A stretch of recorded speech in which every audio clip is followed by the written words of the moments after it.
Hello everyone, my name is Olalekan Oshunkoya. Welcome to Impact That podcast.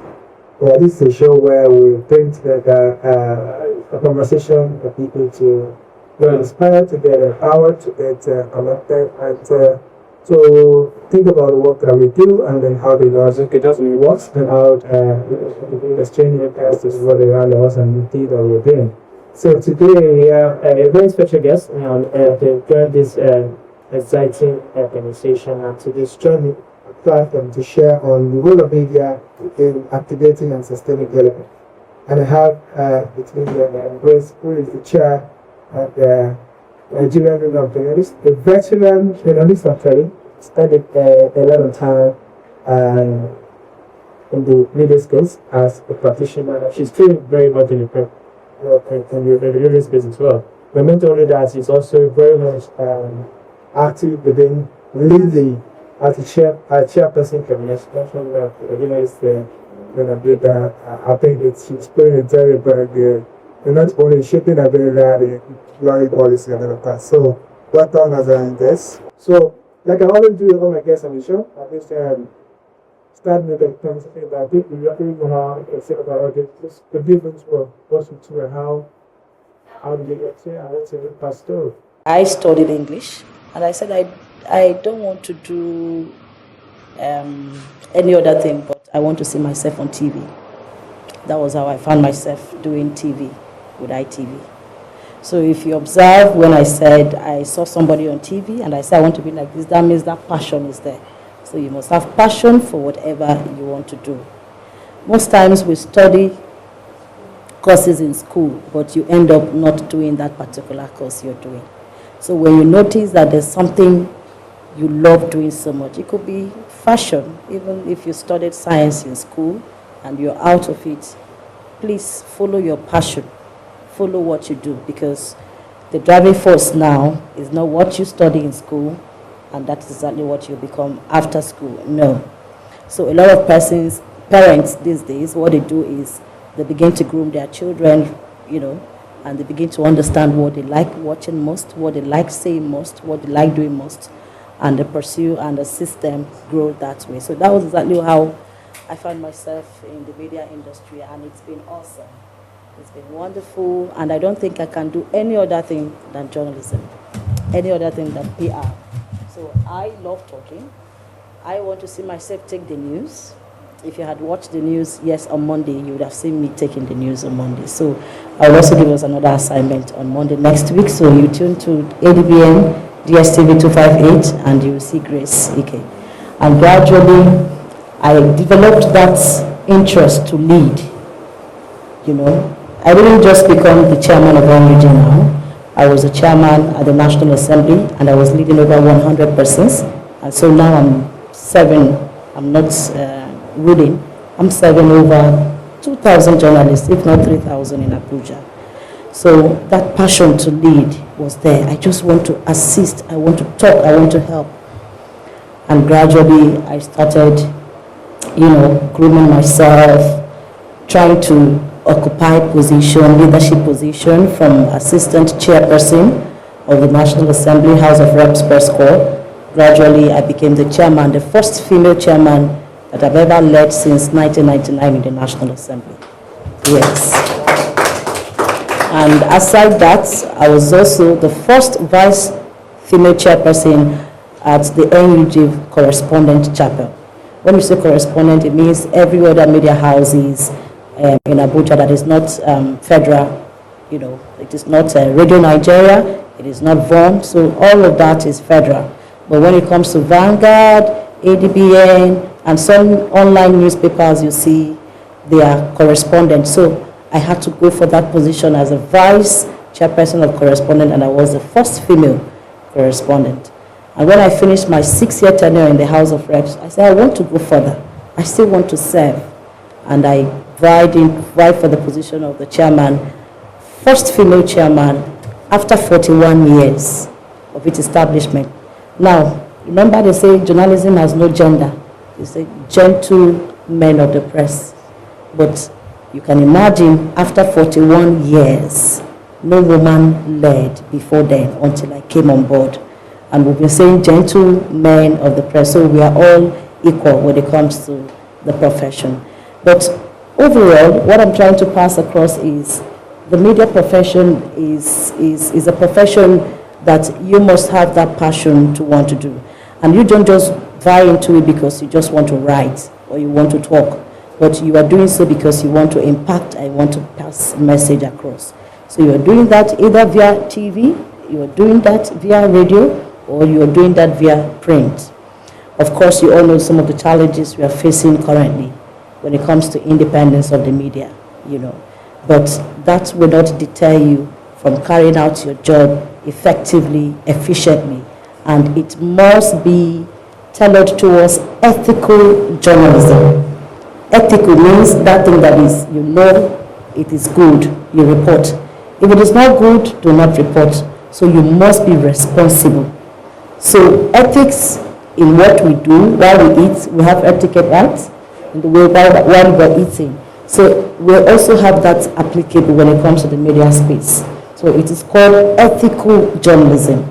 So if you publish what is not true or false, or you misinform the audience, now we all know the phone. Most of us, people don't go through journalism. Everybody is now, when they see story, they post because we are in a digital world.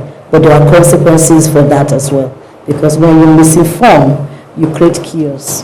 When you misinform, you can even mar a society. So that is why they say, whatever you report, you must be held accountable. You must be responsible in your reporting. Make sure it is balanced, make sure it is fair, and make sure it is objective. Objective in the sense that you're writing to educate, you're writing to impact, you're writing to entertain, you're writing to make sure that you pass that message you want to pass, but it must be factual. So when it's misinformation, you'll be held accountable following the Cybercrime Act. So overall, journalism for me is quite interesting. I love my profession. I don't know how many of you want to go into journalism, but you are in part-time, and that notwithstanding, whatever you find yourself, anything worth doing is worth doing well. The essence is for you to impact positively. You must impact positively so that those who are following you, those who are behind you, have one or two things to learn, and so they will also impact to the next person coming. So it's like a generational chain. So as I'm talking to you, I'm telling you the truth. I must be held accountable as well, while you are accountable. And while I am designed to hold government accountable, to ensure there's transparency, to ensure there's accountability, to ensure that they must give account. So I must be willing to give account of my stewardship as well. I must be willing to also give account as a journalist. So the bone of contention is positive impact. And how well can people who you have interacted with or a story you have written impacted that reader, or the news you are taking, that message you're passing through whichever channel you're passing that message, how well have you impacted your audience, either educating them or enlightening them. So for me, the media is a profession that everyone will want to be heard. The media is a profession, number one for that matter, just like we have in the medical industrial sector. So, yeah. Okay, wow, that's a lot there. Thank you very much. I think I didn't ask the question to ask about your background, but you probably already got all the way to answer like 3 of the other questions, which is very interesting because it's all about being able to have a story that talks about how you're interested in the media space. And I think one of the things that struck me first is the idea that you didn't really study to become a journalist. Like, I think a lot of people don't know the fact that we can do whatever we want. School is just about, for me, I think school is just about socialization. Yeah. Go there, get educated, make friends, make lifelong friendship and all of that. But eventually after that, what you will do eventually is a function of what opportunities comes your way and how you take your career in the first 5 years of living school. And eventually it might be related to what you've studied, you're lucky, but for most of us it's just is completely irrelevant because we just take on an opportunity that. And does that suggest that you really don't need education to be a good journalist? If you have talent, would that be enough? No, you need a certificate. I actually went to a related journalism-related school, International Institute of Journalism. So you must have that certificate to be a certified. Yes, you have to. That doesn't stop you from furthering your education. So because I didn't study mass comm, there was a need for me to go to a school, an institute of journalism, to ensure that I'm soaked, I learn more, and then that certificate is important as a journalist. Without it, you're not a certified journalist. You must have that certificate. But you're not just going to school to have the certificate. You're going to school to make sure that you want to learn. And the day you die is the day you stop learning. So the learning is continuous.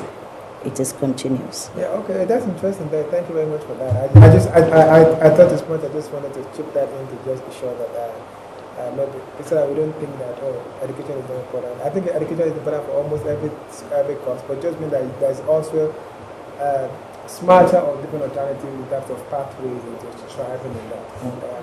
So let's come back to the subject. So media, Nigeria, what do you think? The Nigerian media's landscape, you did kind of talk about how it's really very male-dominated in terms of leadership. You talked about, but I'm just interested. First, I think my first question would be, what do you think and how well will you assess the contribution of journalists? So now, when we talk about media, we're talking about all the players in the ecosystem. But now I'm just interested first in journalists. Journalists are the staffers that make the news, that gives us the content that we are consuming. How do you think they contribute to the success or failure of the media to play its role in ensuring that we have a better society, or a better community, or a better country, Well, they contribute 100% because without the media, without a journalist, you don't get to hear news. You don't get to hear stuff happening within your community. Most times there are people who have preferred station. When it's 7 p.m., they want to tune to A. When it's 8 p.m., they want to tune to B or C. But that is not without challenges. There are a whole lot of challenges when it comes to the media industry. While we are doing everything possible to make sure that we contribute to the development of the country in all sectors like education, healthcare system. So most of the ills we find or see in the society, we unravel them.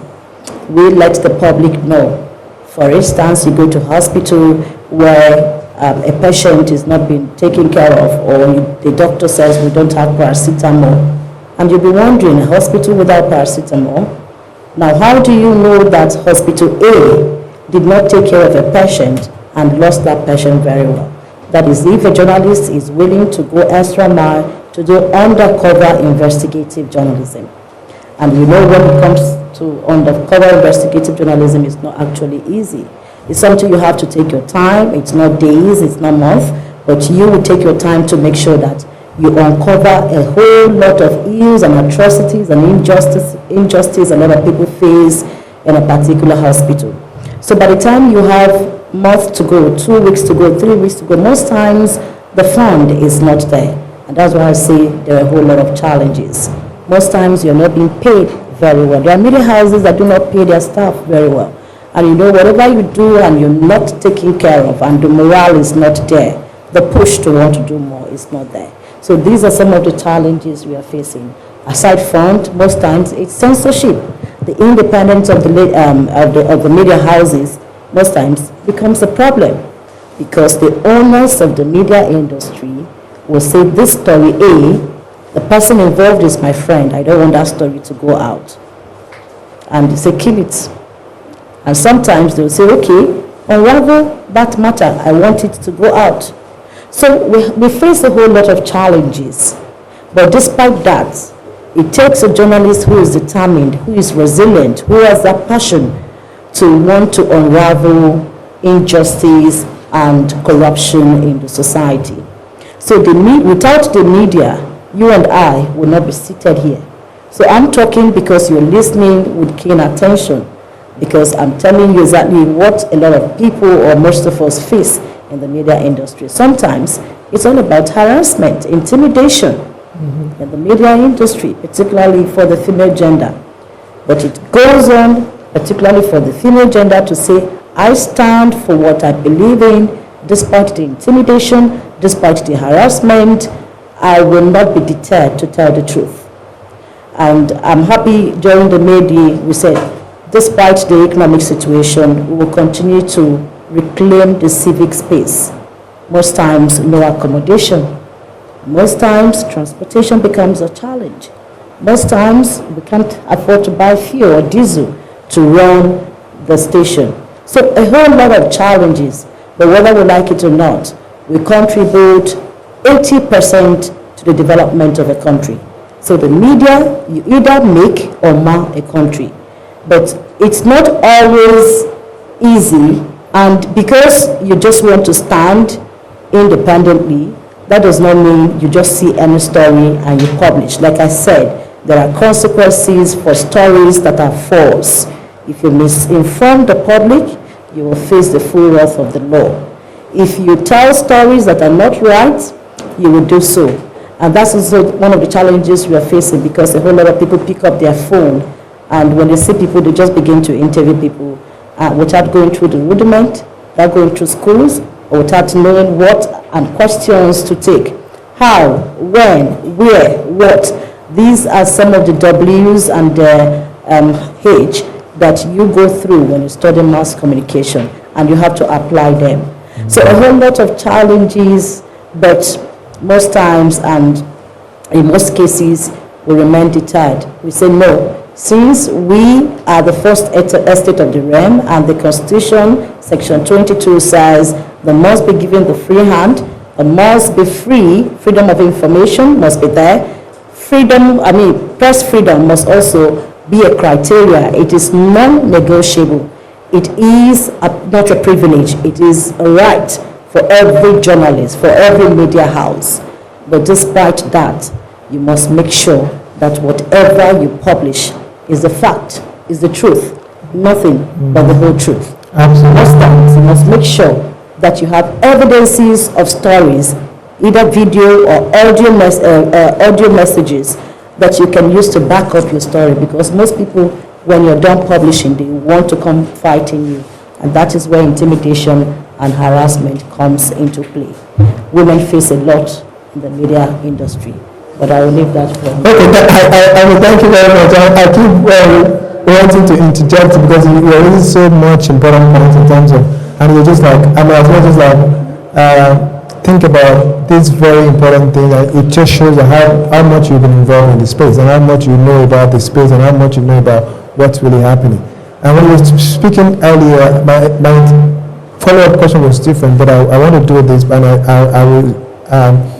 So I talked with you already talked about the role of the journalists themselves, but what about the role of the media owners? So, the media owners are different from the journalists. Like you were just talking about investigative journalism and all of that.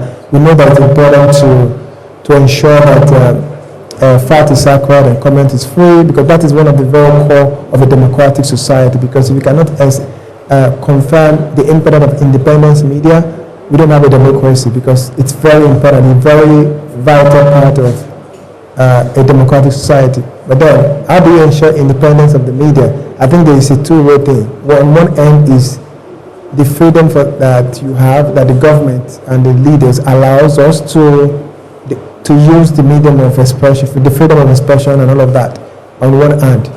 And then on the other hand is who controls the media, who keeps the media, who determines who gets what news. You will only read what it is. And so, I'm talking about the producer and the owners of the news media. Do you think the system is balanced in terms of? I know that most of the really good media that we have now are private sector led. We have had an erosion of the quality of media from government. Like in the old, used to be like state-owned media houses. So, do you think media owners are supportive in ensuring that the status, the mandate of the media to continue to hold government accountable, to ensure that investigative analysis is done, to ensure that staffs are supported, to just make it so that the role of that very important role that media plays in our society continue, because they are the owners, they are the ones investing money, investing time. Some of them are investing principle, some of them are investing passion. But are they really doing a very good job of keeping things out, or are they just part of, okay, I just want to make money, I don't care whether your news is working or not? Okay, let's not forget that this is not peculiar with Nigeria alone. It's all over. Absolutely. It's not just Nigeria. But because we're in Nigeria, we are using probably most cases or instances to cite as an example. Whether we like it or not, most media owners interfere when it comes to activities of media houses. And like I said, censorship, the independence of the media, most times is always questionable. So that's where we have censorship. It comes in there. And because you own media A, you have a friend whose story is about to be uncovered, or corruption story is about to be uncovered. Is your friend. Would you want that friend to just go to the media or to the public domain just like that? So most times they come, okay, balance the story. That is where we come in for the ethics of journalism. You balance the story. But whether we like it or not, most times because you own a media house, it goes a long way to affect how a story is dished out or published. And most times they'll say, don't publish this story. In fact, political era is here now. You'll see most media houses, I don't want to see party A on my station. I don't want to see party B here. So, whether you like it, interests is clashing here. And it's just normal. But should it be so? No, it shouldn't be. But whether we like it or not, we're all humans. You wouldn't want to see something you cherish or appreciate, or somebody who you call your friend out there being, rubbished in the media house. And that is why you see most private stations are springing up. And most media onlines, they prefer to be independent. They don't mind whose Oscars they are going to step on. They don't mind. They will go on to publish a story they feel it's genuine and it's correct. It's the fact. And they have all materials to back up, evidences to back up whatever story they are publishing. So, yes, democracy is here. Whether we like it or not, to an extent, we're enjoying democracy despite that. Because you cannot even imagine going back to military regime. Yes, not at all, nobody. For some persons, for some school of thought, yes, but for me, it's a no-no. Because the fact that you're seated here with freedom and the fact that I'm here talking, imagine that era. I won't be seated here freely talking like this. So to an extent, we're enjoying democracy and a free press, but we still want more. And that is why there's need for more sensitization, there's need for more awareness, there's need for us to create more, to talk more on the need to press more for press freedom. But press freedom must come with a whole lot of responsibility. I don't believe because you are given that freedom to write or to talk, and then you just talk because you want to talk. No, you must be held accountable for everything you say, for everything you publish, for every news you churn out. So to an extent, yes, interference, to an extent, yes, censorship, but how far have we fared?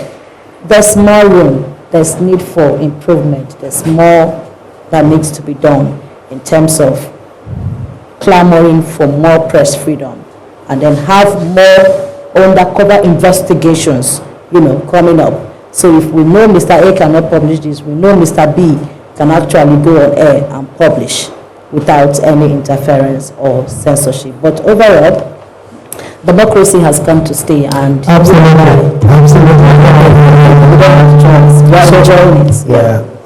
So is the media free in Nigeria? Do you think Nigeria? There are a lot of international monitors that look at different indicators and different parameters to determine whether the media of a country, how free the media is in a country. Even though whether it's a dictatorship or a democracy, it doesn't really matter. So they're looking at, for example, stuff like the way censorship we did mention that they looked at how convenient to do media, how much of your content is pro-government or anti-government, how much of negative and opposition, the number of time a media house is covering what is pro-government and what is anti-government. Are they, so, I mean, they use different, there's a whole lot of different, maybe over 50 different indicators that they use to, and if you go to their website, you'll see like if you have red, you have yellow, you have green.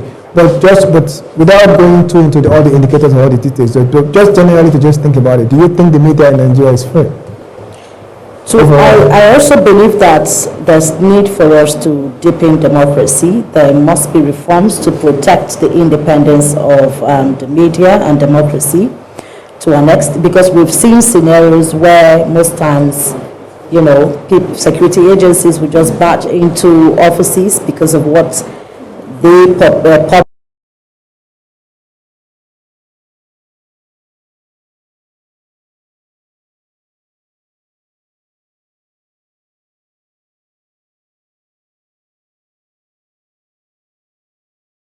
snap and the rest of. There are people who actually philanthropists who have this money out there and they're looking for where to invest this money. Let's do the much we can while the media do their own part, even though we are fourth estate of the realm and needs to contribute more. But you and I must build this country, not just the media. You are part of it. Absolutely. Thank you. I think I really do agree in a lot of all these submissions. I did set up my last question, but I just remember I did have to ask this one. So, and then I'll just, please, I know you immediate process talk. Keep it to 1 second, 1 minute.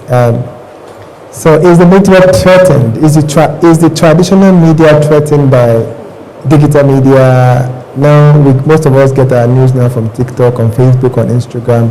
We really don't have to go to DSTV.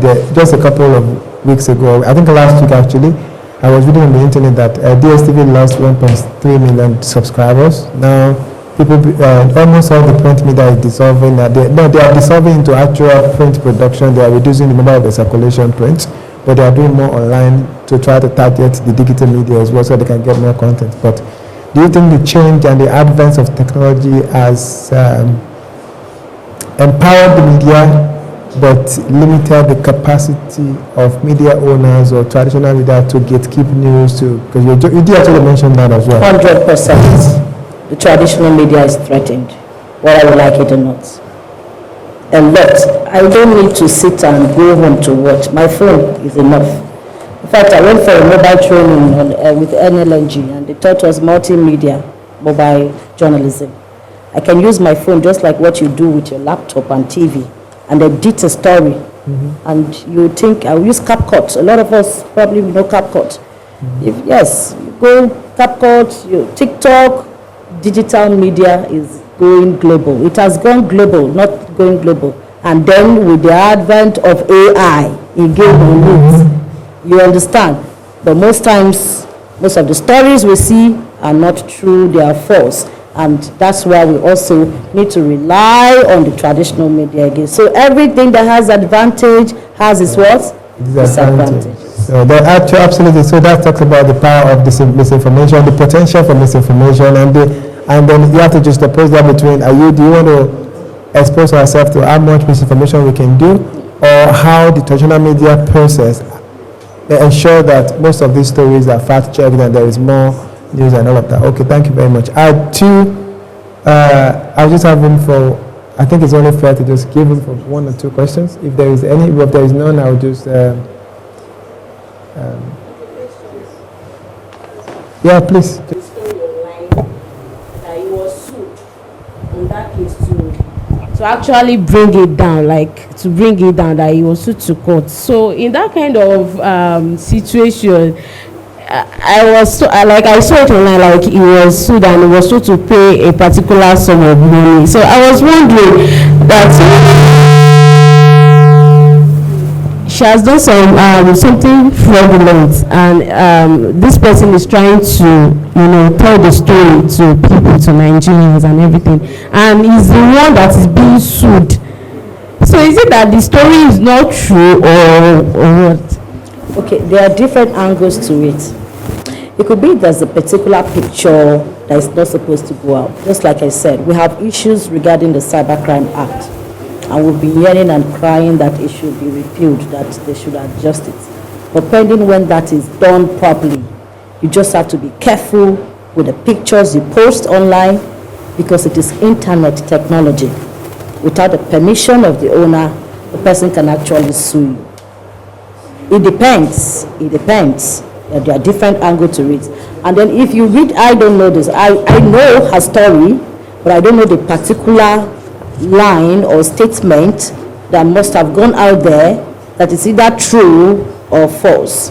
So that is why, even as journalists, we are also careful so that you don't get sued, so that you don't publish what maybe the person you're writing about feels you have really emotionally, psychologically. If it is true, he can go to court. Even when they sue, he comes out clean. But don't forget, it's not everybody that runs to court that will win the case. Maybe the person wake up police first, now they win matter. You understand? So that's just, so I wish I would lay my hand on that particular story and go through, and then I will know where the issue or the problem is coming from. So most lawyers and most people sit down and wait for stuff to take advantage of it. So we just have to be careful. There's a particular activist that recently was arrested. We all know he's a popular, I really don't want to call anybody's name, but for some persons they feel he's been calling their name, and they'll drop their video and you will use the video to do sample and stuff like that. We just also have to be careful so we don't fall prey to persons who really want to use some persons as scapegoat. But if your story is factual, whether they take you to court, you'll come out clean. It depends if that story is not genuine or true. Okay, thank you very much. Unfortunately, I will not take another one because we have to do the second session. So, it's really been thank you, Madam Grace, for sharing this very depth. There's so much you've actually shared in terms of the role of media in deepening democracy, in development, and in helping also build better society. And as someone who has spent so much time, spent their entire career in that space, I think no other person has the wealth, the richness of experience to share, and the insights that you have shared, and the opportunities that you have shared is just really amazing. And I really do appreciate your time to come on the show, to just share this conversation, and to share this platform to talk about the impact the media practitioners, the journalists, the media owners are making in improving our democracy. So thank you very much for joining us, and thank you. Thank you.